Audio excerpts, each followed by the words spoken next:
Ryan et moi étions mariés depuis 4 jours exactement quand nous avons atterri à Bali pour notre lune de miel de rêve. Oro, notre guide personnel, a été le premier à nous accueillir. Il faisait partie du forfait offert par le resort pour nous faire visiter. Il semblait sympa au début, parlait bien anglais et connaissait la région par cœur, donc ça ne nous dérangeait pas. Mais sa façon de me regarder me donnait des frissons. Mais comme Ryan était là, je n'y ai pas vraiment fait attention. On descendait un sentier depuis ce fameux point de vue du coucher de soleil quand Oro a lancé. « J'ai l'endroit parfait pour vous. C'est un lieu exclusif et vraiment romantique. » Peu de gens le connaissent, mais la vue sur la lune y est magnifique. Les yeux de Ryan s'illuminèrent. « Ça a l'air génial. Qu'en penses-tu, Mia ?» J'ai hésité. Je ne sais pas. On devrait peut-être rester sur les plages principales. « Allez, chérie, on est en lune de miel. Faisons quelque chose d'aventureux. » Oro a acquiescé avec enthousiasme. « Oui, très sûr. J'y emmène beaucoup de couples. » Il expliquait sans cesse combien cet endroit était calme et exclusif, comme s'il nous vendait l'idée un peu trop insistamment. Mais Ryan prenait déjà son appareil photo, et ne voulant pas paraître prude, j'ai accepté. Nous avons suivi Oro sur un sentier étroit qui s'éloignait du resort et des autres touristes allongés sur la plage principale. Plus nous avancions, plus tout devenait silencieux. Nous sommes arrivés à un endroit où tout était complètement silencieux, hormis le bruit des vagues et nos pas sur le sol rocheux. Oro entrait déjà dans la grotte, nous faisant signe de le suivre. « Venez. Très beau à l'intérieur. Faites-moi confiance. » Je ne lui faisais pas confiance, mais Ryan entrait déjà et je ne pouvais pas simplement l'abandonner. « C'est encore loin ?» « Très proche, juste un peu plus. » Le chemin se rétrécissait. Ryan était devant moi, filmant tout avec son téléphone. Je gardais les yeux fixés sur le dos d'Oro, observant comment il vérifiait par-dessus son épaule si nous le suivions toujours. Mon estomac se noua quand l'entrée de la grotte apparut. Ça empestait le sel et quelque chose de pourri, comme si un cadavre y gisait sans que personne ne l'ait jamais retiré. L'odeur m'a frappé si fort que j'ai eu un haut le cœur. Plus nous avancions, plus l'obscurité s'épaississait. Seuls nos téléphones éclairaient, projetant des ombres sur les parois humides. C'est assez loin. Je ne vois même plus le ciel. Oublie la lune, Ryan. Sérieusement. Partons. Avant de me retourner, j'entendis du métal racler la pierre. Je pivotai juste à temps pour voir Oro frapper Ryan à la tête avec une lampe. Le craquement fut brutal. Ryan s'effondra comme une pierre, son téléphone claquant sur le sol mouillé. J'ai hurlé quand Oro s'est jeté sur moi. Il a saisi mon poignet et m'a tiré vers lui. Son souffle chaud et aigre frôlait mon visage. Sa poigne me meurtrissait alors qu'il me plaquait contre la paroi et tentait d'abuser de moi. « Tu es très jolie », ricana-t-il. Maintenant, le choc s'était dissipé. Je pratiquais les arts martiaux mixtes depuis 8 ans. J'ai commencé à 20 ans. J'ai continué même quand on disait que c'était inutile. Ryan plaisantait que je pourrais lui botter les fesses si je voulais. Il ne plaisantait pas. J'ai frappé Oro de la tête, tordu son poignet et l'ai plaqué au sol, violemment. Son sourire maléfique s'effaça de son visage. Il semblait plutôt choqué et effrayé. Il tenta de se relever, mais je ne lui en laissai pas le temps. J'ai commencé à le rouer de coups de pied dans le ventre. J'ai senti ses côtes craquer sous l'impact. Du sang jaillit de sa bouche. Il recula en titubant, tenant sa poitrine, me suppliant d'arrêter. Je n'ai pas arrêté. J'ai écrasé son genou de toutes mes forces. L'os a craqué et Oro a hurlé de douleur atroce. Sa jambe était tordue dans un angle bizarre, révélant une vision plutôt sanglante. Je suis restée là, tremblante, du sang partout sur mes mains et ma robe déchirée. Puis Ryan a gémi. « Ah, Mia !» J'ai couru vers lui. Le sang coulait le long de son visage. Ses yeux étaient hagards. Je l'ai mis debout et j'ai passé son bras sur mes épaules. Il pouvait à peine marcher. Son poids me ralentissait à chaque pas, mais je ne m'arrêtais pas. Nous sommes sortis de la grotte en titubant et avons redescendu le sentier. Mes jambes étaient comme du coton, ma poitrine brûlait, mais je continuais à le tirer. Ryan marmonnait tout du long, sa tête lourde contre mon épaule. Dès qu'on a atteint la plage principale, j'ai crié à l'aide. La sécurité est arrivée en courant. Ils ont pris Ryan et ont appelé les secours. Je me suis effondré à côté de lui, haletante, tentant d'expliquer ce qui s'était passé. 2 agents de sécurité ont couru vers la grotte. les autres sont restés avec nous, posant des questions auxquelles je pouvais à peine répondre. La police a trouvé Oro dans la grotte. Il était inconscient avec des os brisés et des blessures graves. Ils l'ont arrêté sur place. Il s'avère qu'il avait un passé de harcèlement envers les femmes, mais comme le propriétaire du resort était son cousin, ils ont fermé les yeux.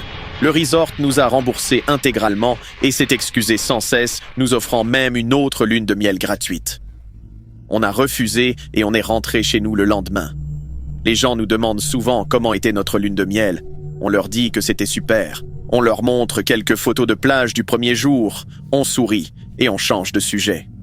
On ne parle pas de la grotte ni d'Oro, mais parfois, tard la nuit, Ryan touche la cicatrice sur sa tête et me demande ce qui s'est passé après le coup. Je lui dis la vérité sur comment je me suis défendu. Il est reconnaissant que j'ai pu me défendre et désolé d'avoir ignoré l'instinct féminin. Maintenant, il sait que cet instinct ne ment jamais, tout comme mes poings. Depuis que la mère de Lily nous a quittés il y a 2 ans, nous ne sommes plus que tous les deux. Je travaille 60 heures par semaine dans un centre de distribution, donc j'ai à peine le temps de voir ma fille. Alors quand mon patron m'a accordé un long week-end, j'ai juste jeté nos affaires dans la voiture et roulé 3 heures jusqu'à Clearwater Beach. C'était magnifique de voir le visage de ma petite fille s'illuminer dès qu'elle a aperçu l'océan. Lily a passé tout l'après-midi à courir le long du rivage, à poursuivre les vagues et à construire des châteaux de sable qui ressemblaient plutôt à des tas de sable mouillé pendant que je l'observais depuis notre serviette. C'est alors qu'une femme est apparue, très enceinte, comme si elle pouvait accoucher d'un moment à l'autre. Elle portait une robe fleurie ample qui tombait sur son ventre, des sandales et un de ses chapeaux à large bord. Elle est belle. Quel âge a-t-elle ? La femme a souri d'une façon chaleureuse et maternelle. 6 ans. Oh, moi aussi j'attends une fille. Elle a caressé son ventre. Je l'ai félicitée avec un sourire poli. Elle s'approcha de Lily qui jouait toujours dans l'eau peu profonde. Ses cheveux sont magnifiques, si épais et brillants. Et cette robe d'été est tout simplement parfaite. Tu as la taille parfaite, n'est-ce pas, ma chérie?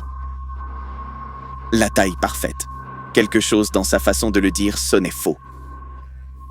Je l'observais plus attentivement maintenant. Elle portait tant de maquillage que j'avais du mal à imaginer son vrai visage. Quelque chose clochait. Alors j'ai décidé de partir et j'ai dit à Lily de revenir. « Oh, ne partez pas encore !» dit rapidement la femme, se plaçant entre moi et Lily. Avant que je puisse dire quoi que ce soit, elle passa devant moi et se dirigea droit vers ma fille. « Ma chérie, viens ici une seconde. Je veux te dire quelque chose. » Lily leva les yeux, confuse, mais curieuse. Quand elle commença à marcher vers la femme, tous mes instincts hurlaient. J'ai agi vite, rejoignant Lily en premier. Je me suis placé entre elles. En fait, on est en retard pour dîner. Viens, Lyle. Le sourire de la femme ne s'effaça pas, mais ses yeux devinrent froids. Juste une minute. Je ne vais pas la voler. Nous devons vraiment y aller, dis-je fermement. Je lui tournai le dos à peine 2 secondes pour prendre notre sac de plage quand j'entendis Lily crier. Je me retournai pour voir la femme courir vers la promenade, emportant Lily par la taille. « Lily !» J'ai tout lâché et j'ai couru. Pour une femme enceinte, elle bougeait comme une sprinteuse olympique, slalomant entre les groupes, traînant Lily comme une poupée de chiffon.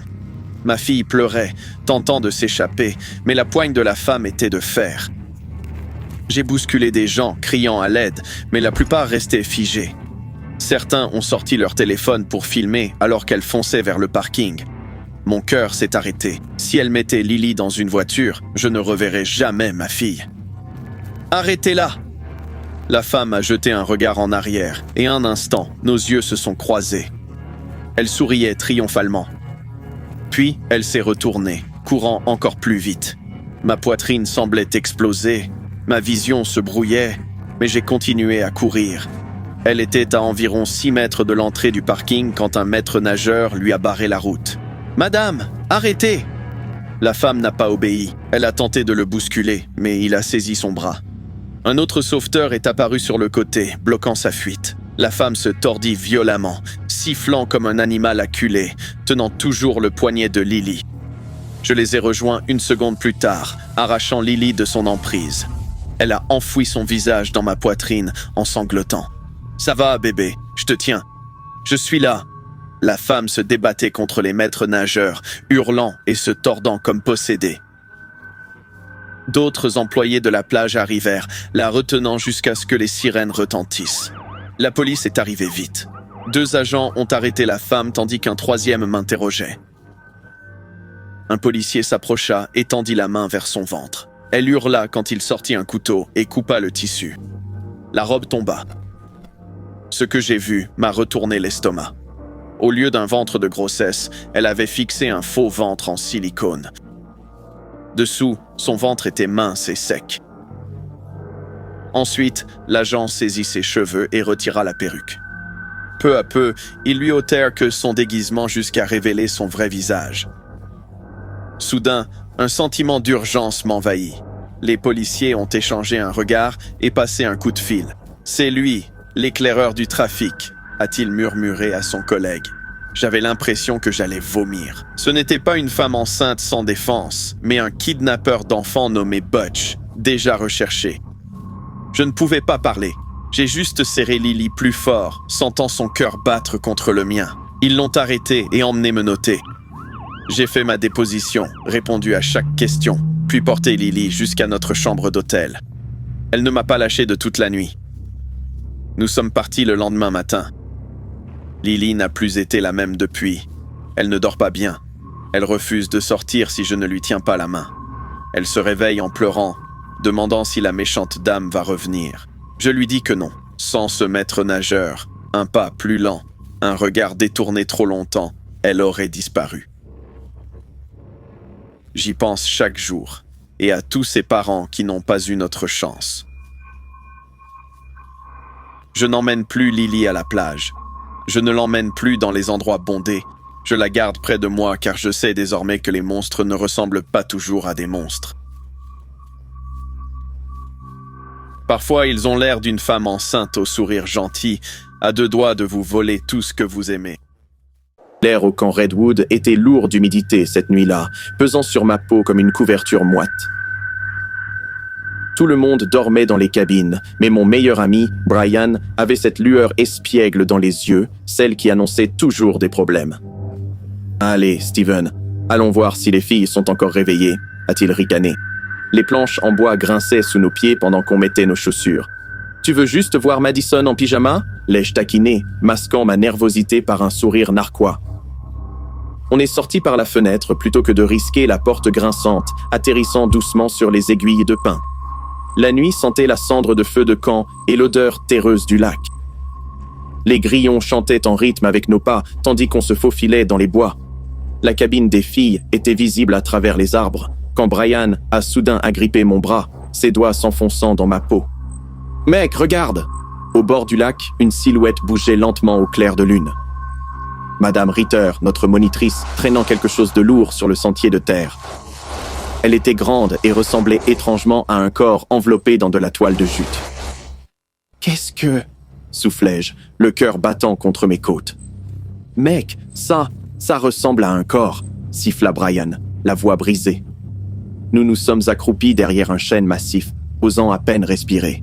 Madame Ritter, qui avait souri si chaleureusement en distribuant des guimauves quelques heures plus tôt, traîna le sac jusqu'au bord de l'eau.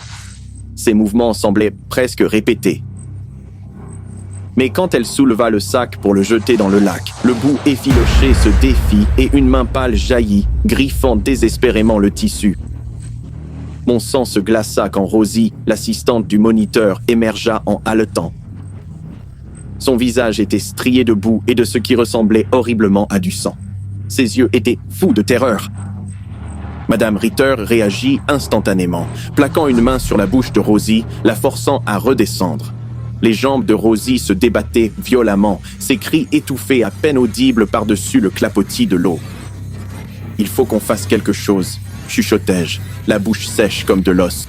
« Ne fais pas ça, elle nous verra. » Brian serra mon poignet, me retenant, mais je ne pouvais pas rester là à regarder. Les yeux de Rosie étaient exorbités, ses ongles s'enfonçant vainement dans les bras de Madame Ritter. Sans réfléchir, j'ai saisi une pierre et l'ai lancée dans le lac. L'éclaboussure résonna sur toute l'étendue d'eau. Madame Ritter releva brusquement la tête, les yeux plissés en scrutant la lisière des arbres. Pendant ce temps, Rosie s'effondra dans la boue et toussa violemment. Mais Madame Ritter nous a repérés, juste une ombre en mouvement, mais c'était suffisant. Elle se leva lentement, sa voix étrangement calme tandis qu'elle penchait la tête et ricanait. « Vous n'auriez pas dû être ici, les garçons. Je ne voulais pas tuer Rosie. Je le jure, je ne voulais pas. Mais elle m'y a forcé, c'est elle qui m'a forcé. » L'instant d'après, elle bondit vers notre cachette alors que nous détalions, traversant les broussailles. « La sortie de secours, la cabane de Blake !» cria Brian par-dessus son épaule. J'entendais Madame Ritter derrière nous, se rapprochant à une vitesse surnaturelle, nous ordonnant d'arrêter. Devant, les bois n'étaient qu'un flou d'ombre et de branches qui fouettaient mon visage. On avait presque réussi quand soudain le pied de Brian s'est pris dans une racine et il est tombé lourdement. « Relève-toi !» j'ai hurlé, faisant demi-tour. Avant que Brian ne puisse se redresser, Madame Ritter était sur lui, abattant une pierre sur sa tête avec un craquement écœurant. Il s'est effondré instantanément. Je me suis figé. Une erreur. Quelque chose a percuté l'arrière de mon crâne et tout est devenu noir. Je me suis réveillé avec une douleur lancinante, de la terre plein la bouche et les mains solidement attachées. Brian gisait face à moi, le sang coagulant ses cheveux, les yeux vitreux mais ouverts. Tout près, Madame Ritter creusait, la pelle mordant rythmiquement la terre. Elle fredonnait un air qui ressemblait presque à une berceuse. « Tu sais, » dit-elle d'un ton badin, sans lever les yeux de son travail. « Je ne voulais faire de mal à personne. » Elle planta sa pelle dans la terre et se tourna vers nous, les yeux hagards et injectés de sang. Mais Rosie l'a bien cherché. Elle a séduit mon mari. J'ai tout donné à cette fille. Un job, une place ici, et elle me l'a jeté au visage, Steven. Je ne pouvais pas la laisser vivre. Madame Ritter s'agenouilla devant moi. Je suis désolé. Tu ne devais pas payer pour son erreur, mais tu as vu, et maintenant tu vas payer aussi. Le couteau rouillé dans sa main captait la lune quand elle l'a pressé contre ma joue. J'ai senti du sang chaud couler sur mon visage. Mes yeux cherchaient frénétiquement, n'importe quoi. Puis, je l'ai vu, à moitié enfoui dans la terre, où il était tombé. « S'il vous plaît » ai-je gémi, me rapprochant du couteau. « S'il vous plaît, je ne veux pas mourir. » Chut. Ce sera vite fini, ma chérie. Mes doigts ont saisi le manche. Une coupe rapide et la corde céda. Sans hésiter, je me suis jeté sur Madame Ritter, la plaquant par derrière. Elle a hurlé quand on a touché le sol, mais j'ai écrasé son visage contre terre, l'assommant un instant. « Cours !» ai-je crié, coupant les liens de Brian. Nous titubions à travers les bois, les branches lacérant nos visages. Derrière nous, Madame Ritter poussait des cris bestiaux qui résonnaient entre les arbres, nous rattrapant à une vitesse terrifiante. Les lumières de Blake apparurent devant, le salut à quelques mètres seulement. Mais Madame Ritter attrapa la cheville de Brian, le tirant violemment au sol. Sans réfléchir, j'ai saisi une lanterne métallique du porche et l'ai frappée de toutes mes forces. Elle l'a reçu en plein visage. Le verre s'est brisé, lui entaillant la joue. Son hurlement de douleur fut coupé net quand la porte de la cabane s'ouvrit et M. Blake sortit, les yeux écarquillés devant la scène. Que diable se passe-t-il? Nous avons crié à l'aide tandis qu'il plaquait Madame Ritter, immobilisant son corps qui se débattait jusqu'à l'arrivée de la police. À l'aube, les secours ont confirmé que Rosie avait survécu, battue, traumatisée, mais vivante. Brian et moi étions assis sous des couvertures de choc, nos mains tremblant encore sans contrôle. Rosie, la gorge meurtrie et la respiration laborieuse, tendit faiblement sa main vers la mienne. « Tu m'as sauvé », murmura-t-elle, la voix à peine audible.